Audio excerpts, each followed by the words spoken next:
तो डॉक्टर अपनी सब कोशिशों के बावजूद उनको नहीं बचा पाए, उसके लिए बेहद दुख है।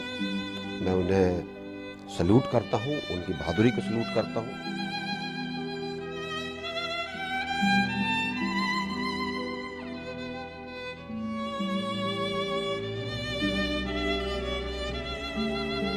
इतने दिन बचने के बाद फिर आखिरकार वो हमारे बीच नहीं रहे, लेकिन उन्होंने एक अपना वीरता का परिचय दिया है।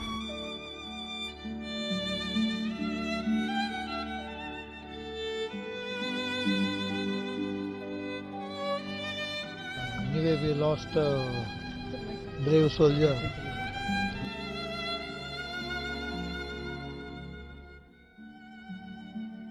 भारत माता का सपूत है और उसकी मृत्यु से सारा देश स्तब्ध है।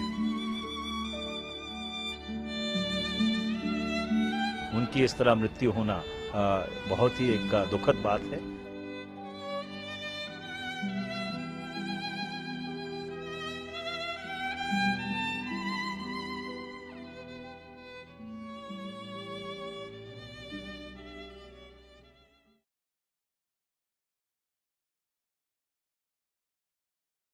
नमस्कार, मैं हूं आकाश सोनी। लांस नायक हनुमंथप्पा कोप्पड़ नाम उस जिद्दी शहीद का जिसने 6 दिन बर्फ की समाधि और उसके बाद 3 दिन कोमा में संघर्ष किया, लेकिन अपनी सांसों की डोर को बिना लड़े टूटने नहीं दिया। सैनिक ऐसे ही होते हैं, जब हालात मुश्किल हो तो उनका निश्चय और दृढ़ हो जाता है, जिद और मजबूत हो जाती है। हनुमंथप्पा भी ऐसे ही थे। मौत से आखिरकार हारे, लेकिन जिंदगी में हमेशा उस सिकंदर की तरह याद किए जाएंगे जो 1.25 करोड़ की भीड़ में गुमनाम चेहरा न बनकर देश की चेतना पर अमिट छाप छोड़ गए हैं। अगले घंटे IBN 7 के साथ इस वीर को श्रद्धांजलि देने के लिए हमारे साथ शामिल हों।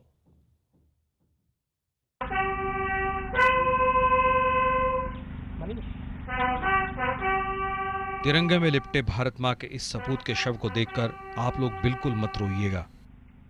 ये लम्हा रोने का नहीं है।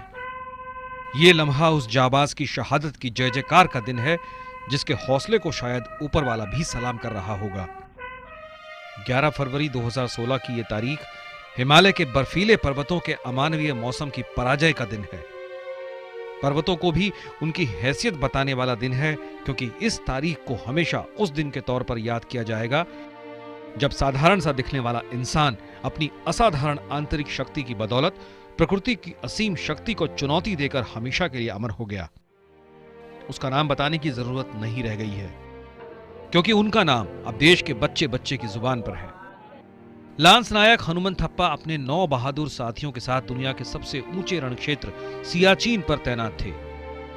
0 से 40 डिग्री नीचे के तापमान पर जहां इंसान का शरीर सामान्य तरह से काम करना बंद कर देता है, वहां हनुमंथप्पा और उनके साथी भारत मां की सरहदों की रखवाली कर रहे थे। Bana is the highest post and it guards Bilafondla on Soltoro Ridge and dominates the entire valley across. Also, just below Bana is the Sonam post where this incident took place, and Sonam incidentally is also the highest helipad in the world. 3 फरवरी को गश्त के दौरान अचानक आए बर्फीले तूफान में हनुमंथप्पा और उनके साथी 25 फीट गहरी बर्फ की खाई में नीचे दब गए। 9 जाबाज हादसे में जिंदा नहीं बचे, लेकिन हनुमंथप्पा चमत्कार की मिसाल बन गए।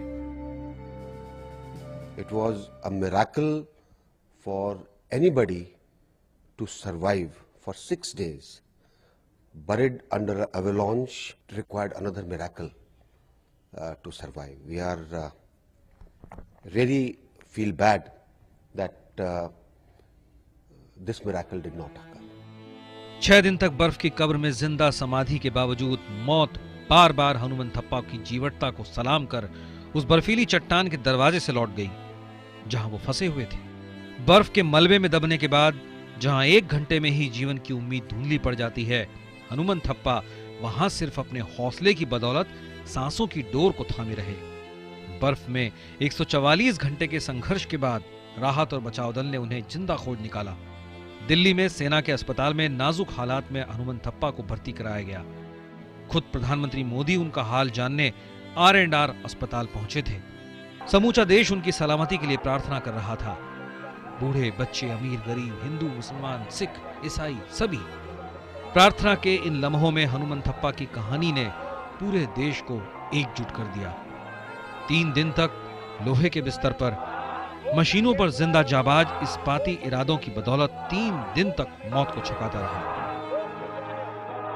The cells which have been deprived of oxygen and glucose could not handle the metabolic load that was being put on these cells. Because of the low blood pressure, his kidneys and liver and the brain, which had been damaged at the high altitude, worsened rapidly. शरीर हनुमंथप्पा का साथ पहले ही छोड़ चुका था। अब वो उसकी हिम्मत का बोझ उठाने के काबिल भी नहीं रह गया। आखिरकार 9 दिन के संघर्ष के बाद हनुमंथप्पा वहीं चला गया जहां उसके बाकी के 9 बहादुर साथी विश्राम कर रहे हैं। भारत मां का वो सपूत जो सीने पर हरे रंग की पोशाक पहनकर सियाचिन पर मातृभूमि की रखवाली के लिए गया था, अब तिरंगे में लिपटा है। प्रधानमंत्री मोदी ने हनुमंथप्पा की शहादत पर ट्वीट कर कहा, वे हमें दुखी छोड़ गए। हनुमंथप्पा की आत्मा को शांति मिले। आपके अंदर का जवान अमर रहेगा। गर्व है कि आपके जैसे शहीद ने देश की सेवा की। शहीदों की इस जिद को पहचान कर किसी कवि ने ठीक ही कहा है, माँ देख तिरंगा मेरे तन पर कितना सुंदर खिलता है। ऐसा कफन मेरी माँ बस किस्मत वालों को मिलता है।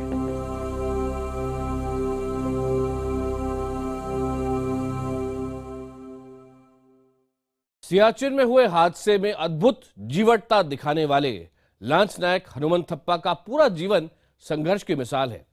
स्कूली दिनों से लेकर सेना में 14 साल की नौकरी तक लांस नायक हनुमंथप्पा ने हमेशा चुनौतियों से सीधे टकराने का साहस दिखाया।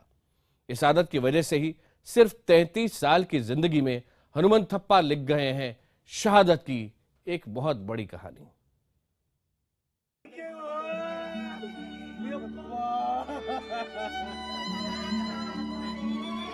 पूरा देश हनुमंथप्पा की शहादत को सलाम कर रहा है।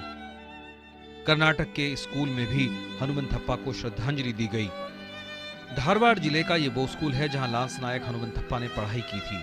हनुमंथप्पा चले गए हैं, लेकिन गांव के छोटे से स्कूल के बच्चों को बता गए हैं कि कोई भी शख्स अपनी ईमानदारी और लगन से इतना बड़ा बन सकता है कि सारा देश उस पर फख्र करे।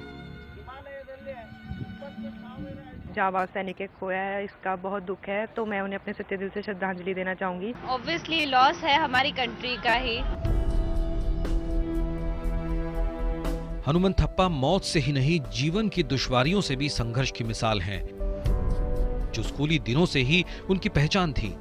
वो रोजाना अपने घर से 6 किलोमीटर दूर तक पैदल चलकर हाई स्कूल पहुंचते थे।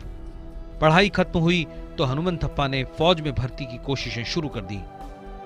दरअसल किसान का बेटा बचपन से ही फौजी बनने का सपना देखता था, लेकिन नाकामियों का ऐसा सिलसिला शुरू हुआ कि लगने लगा कि सपना टूट जाएगा।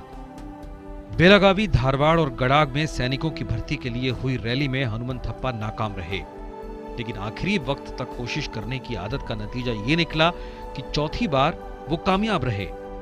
25 अक्टूबर 2002 को हनुमंथप्पा की सेना में भर्ती हुई। ट्रेनिंग के बाद वो 19 मद्रास रेजिमेंट में शामिल हुए। 14 साल के सैनिक जीवन में इस वीर ने हर जिम्मेदारी को पूरी ईमानदारी से निभाया। अगस्त 2015 को हनुमंथप्पा को सियाचिन में तैनाती के लिए चुना गया, जहां 3 फरवरी को हुए हादसे के 6 दिन बाद उन्हें जिंदा निकाला गया। गांव में इस खबर ने दुखी परिवार को नई उम्मीद दे दी थी। ದೇವ್ರಿಗೆ ಹರಕೆ ಬೇಡ್ಕೊಂಡಿದ್ದಂದ್ರೆ ಇಲ್ಲಿ ವಾಪಸ್ ಮಗ ಹೋಗೋ ಕಾಲಕ್ಕೆ ಅವನು ಮೆಟ್ರಿಕ್ ಕಳಿಸೋ ಕಾಲಕ್ಕನ ನನ್ನ ಮಗ ವಾಪಸ್ ಬಂದ್ರೆ ಹಳ್ಳಿ ನಮಗೆ ತುಂಬಾ ಖುಷಿ ಆಗಿದೆ ರೀ। ನಾವೀಗ ಅವ್ರ ಕಡೆನೇ ಹೋಗ್ಬೇಕು ಅಂತ ಆಸೆ ಆಗಿದೆ। ನೋಡ್ಬೇಕು ಅವ್ರನ್ನ ಯಾವ ನೋಡ್ತೇವೇನೋ ಅಂತ ಅನ್ಸಾಗ್ತಿದೆ।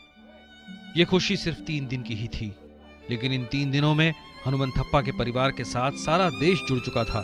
हनुमंथप्पा के जाने के बाद महादेवी और उनकी 2 साल की बेटी नेत्रा अकेली रह गई हैं। हनुमंथप्पा एक बहादुर सैनिक ही नहीं, बल्कि एक जिम्मेदार पति, पिता और बेटे भी थे। गांव में सरकार की दी गई जिस जमीन पर हनुमंथप्पा का घर बना है, उसमें उनकी कमाई का बड़ा योगदान है। लेकिन दुख की इस घड़ी में अब सारा देश हनुमंथप्पा के परिवार के साथ है। हनुमंथप्पा का अंतिम संस्कार धारवाड़ में उनके पैतृक गांव में ही किया जाएगा। अरुण कुमार, ब्रजेश तिवारी और दिनेश मौर्य के साथ ब्यूरो रिपोर्ट, IBN 7।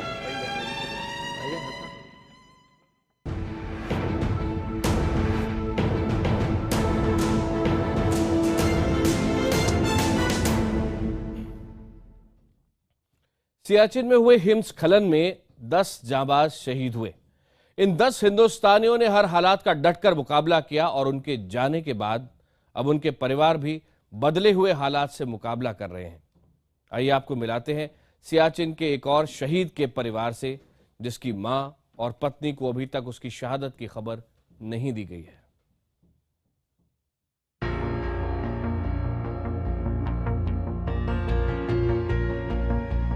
दुनिया के सबसे ऊंचे रण क्षेत्र में लांस नायक हनुमंथप्पा और उनके 9 साथियों की हादसे में मौत होने के बाद ये चेहरे आज घर घर में पहचाने जा रहे हैं।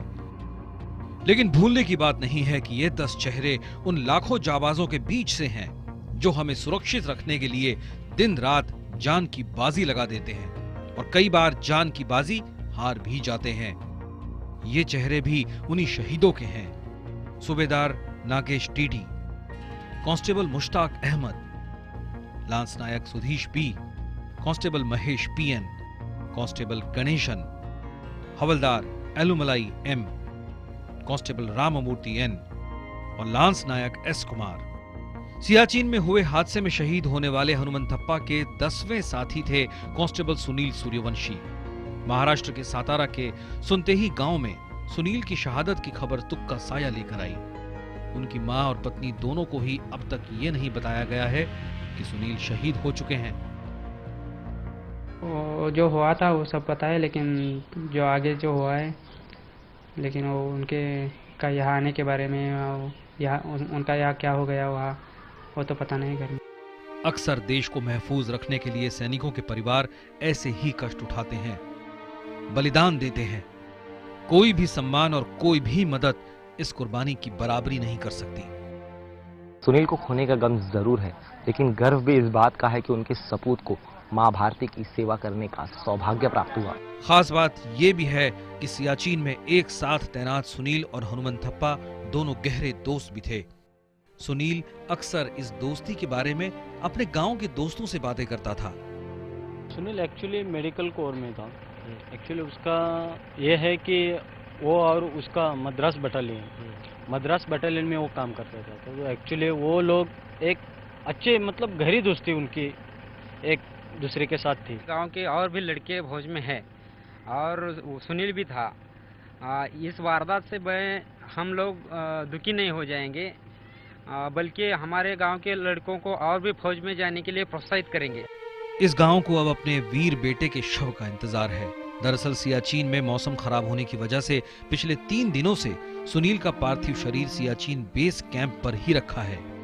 परिवार को रह रहकर सुनील का अप्रैल तक छुट्टियों पर आने का वादा याद आ जाता है, लेकिन अब शहीद का शव तिरंगे में लिपट कर ही यहाँ आएगा। दिनेश मौर्य, सातारा, IBN 7।